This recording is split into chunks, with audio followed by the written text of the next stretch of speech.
Parlour जाने से किसी की क्लास नहीं बदलती, और ये तो शक्ल से ही लोअर मिडिल क्लास की लगती है।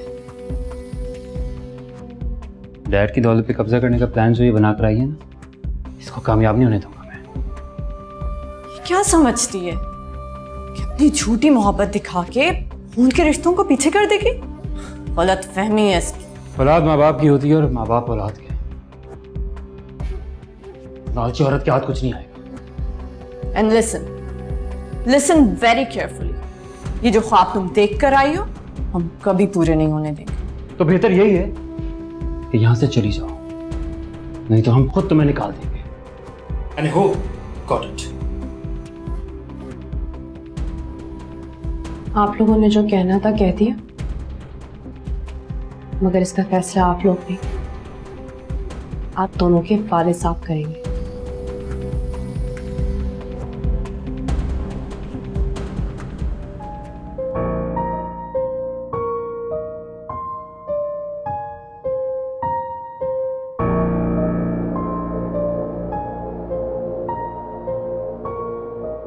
आप कब आए?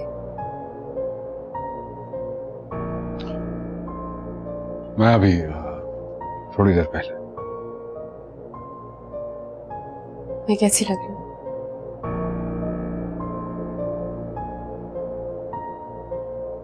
बहुत अच्छी लग रही, लेकिन आंखों में उदासी है।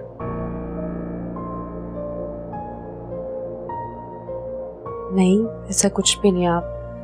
आप जानते हैं मैंने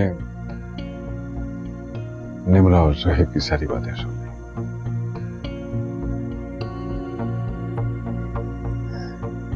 उनके और मेरे दरमियान जो भी क्लैशेस हैं, उसकी वजह सिर्फ आपकी जायदाद है। मुझे आपसे कुछ नहीं चाहिए सिवाय आपके। क्या मेरी जायदाद पे तुम्हारा कोई हक नहीं? मैंने कहा ना, मुझे जो चाहिए था मिल गया। मुझे किसी चीज की जरूरत नहीं है, और आप मेरे लिए कुछ भी करने से अवॉइड क्या करें।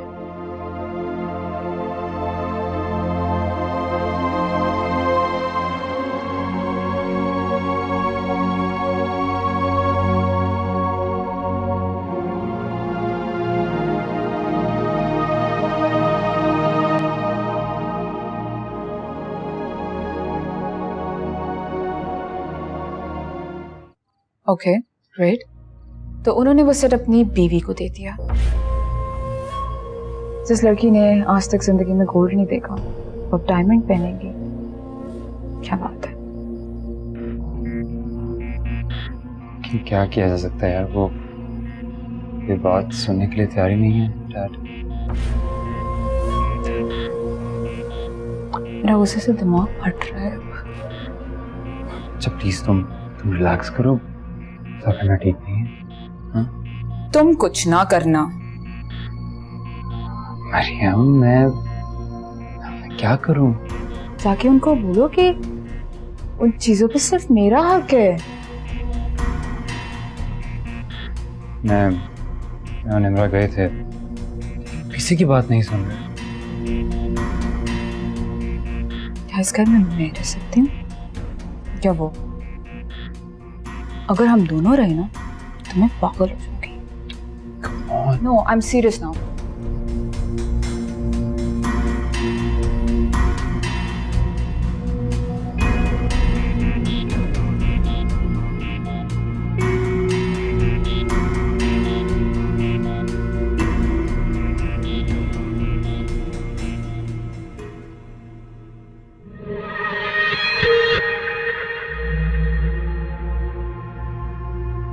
मैं तुम्हारा वो हशर करूंगा कि तुम याद रखोगी।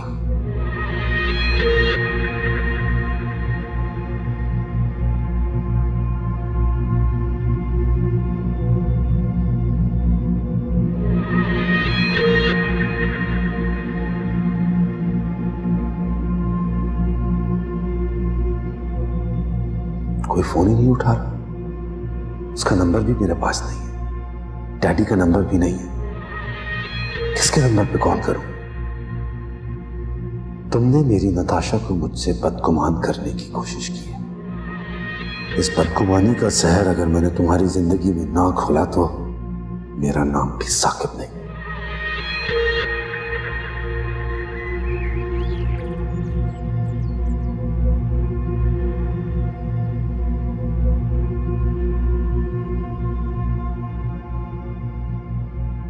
जी अस्सलाम वालेकुम।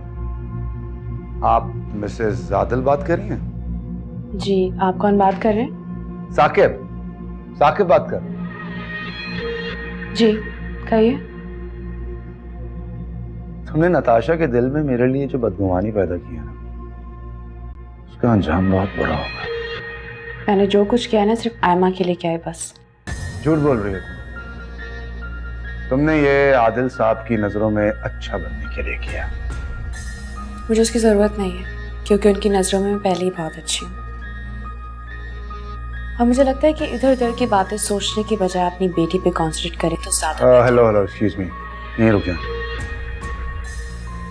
जो कुछ हुआ सो हुआ।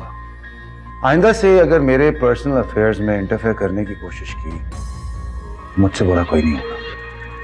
मुझे जो कहना था मैंने कह दिया, बाकी आपकी मर्जी, जो करना है करें। खुदा हाफिज।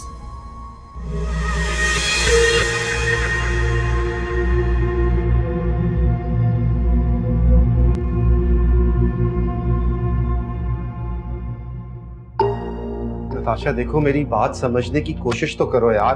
खबरदार, जो तुमने अपनी जबान से मेरा नाम लिया, मुझे छूने की कोशिश भी की तो तुम एक नंबर के झूठे और मक्कार इंसान हो। यार झूठा मैं नहीं हूँ, झूठी वो औरत है, उसने झूठ बोला है तुमसे। वो औरत मुझसे झूठ क्यों बोलेगी? क्योंकि वो निम्रा की स्टेप मदर है। झूठ मत बोलो, निम्रा की मदर उससे भी छोटी। कम से कम झूठ तो ढंग से बोल लो। यार नताशा प्लीज मेरी बात समझने की कोशिश करो। निम्रा के फादर ने अपने से बहुत छोटी उम्र की लड़की से शादी की है। मैं तुम पर भरोसा नहीं कर सकती। वो निम्रा से इतनी मोहब्बत करती है कि उसका घर बचाने के लिए मुझसे झूठ बोलेगी वो। मैंने जो कुछ किया है ना सिर्फ आयमा के लिए किया है बस। नताशा तुम्हारी इस झूठी कहानी का कोई सर पैर नहीं है और मैंने तुम्हें छोड़ने का फैसला कर लिया है। कभी तुम अपनी बीवी, अपनी बेटी से झूठ बोलते हो, कभी तुम मुझसे झूठ बोलते हो। देखो नताशा, तुमसे बहुत प्यार करता हूँ, प्लीज प्लीज ऐसे मत करो यार। ये रही तुम्हारे फ्लैट और तुम्हारी खटारा गाड़ी की चाबी। चले जाओ यहाँ से, और आज के बाद तुम्हारा मुझसे कोई ताल्लुक नहीं है। नताशा मेरी बात सुन, प्लीज प्लीज एक चांस दे दो मुझे। आई प्रॉमिस यू मैं उसे तलाक दूंगा। प्लीज नताशा, नताशा